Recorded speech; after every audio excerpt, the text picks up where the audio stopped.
આખડી નો તેજ રે રાણા રે સુકાણા ચાબડા રે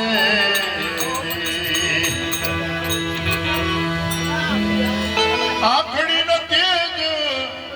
એના રે રાણા રે ઉકાણા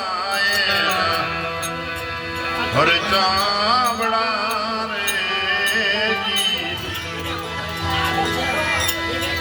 ભગવાન કે એના શરીર ઉપર લોહી નથી, હાડકા દેખાય છે, હાડકાનું માળખું છે,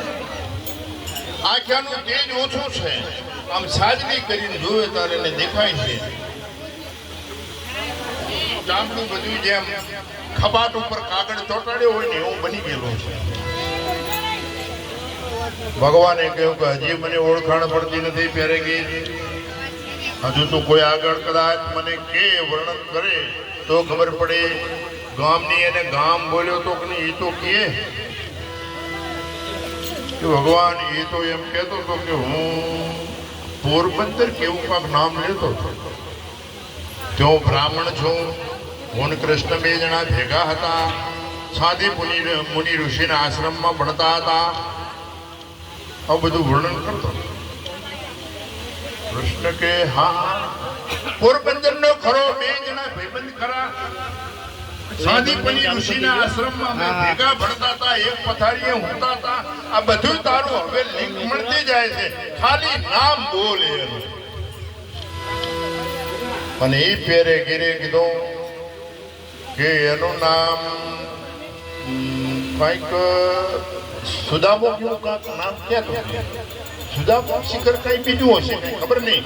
પણ સુદામાનું જે નામ કૃષ્ણ પરમાત્માએ સાંભળ્યું ને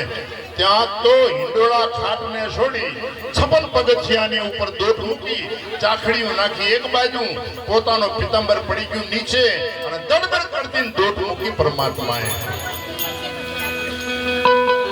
પોળીઓ કે હારો કર્યું ના કીધું, આ તો હાથે જ કહો કે અમારા ભગવાનનો કોઈ ભાઈબંધ જ લાગે છે, જો ના કીધું તો આપણી નોકરીદાર.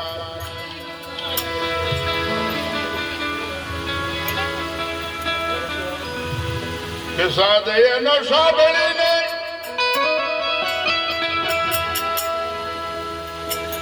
અને પછી દોડ્યો મારો ગીરધારી, ચડબર દોટ મૂક્યો, 56 પગથિયાને જોવા નતો જતી પરમાત્મા. પ્રેમનો ભૂખો મારો વાલીડો અંતર્યામી સુદામો નામ સાંભળીને દરબર દોટ મૂકી દીધી હો.